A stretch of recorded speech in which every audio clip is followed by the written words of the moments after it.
नमस्कार मित्रांनो, कसं काय चाललंय? मित्रांनो, बोकडांना दिलं चाटणवीट आणि ते तोंड चाटतच बसले. तुम्ही चाटणवीट ऐकलंय का कधी? त्याचा काय उपयोग होतो हे आजच्या व्हिडिओमध्ये आपण शेअर करणार आहे.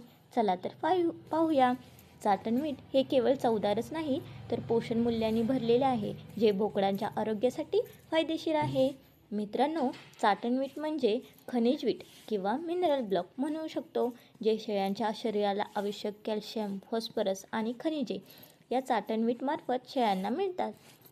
चाटणवीटमार्फत शेळ्यांना योग्य प्रमाणात खनिजे मिळाल्याने शेळ्यांची हाडे व दात मजबूत होतात. खनिजे चारा पचनासाठी आवश्यक असलेल्या एन्झाईम क्रियेस मदत करतात, ज्यामुळे चारा चांगला पचला जातो. शेळ्यांच्या दूध उत्पादनात खनिज तत्वांची मुख्य भूमिका असते. योग्य प्रमाणात खनिजे मिळाल्याने शेळ्या मेंढ्यांची चांगली वाढ होते. तर मित्रांनो, प्रत्येक शेळी पालकांच्या गोठ्यावरती चाटणवीट असणे किती गरजेचं आहे हे आपण आजच्या व्हिडिओमध्ये जाणून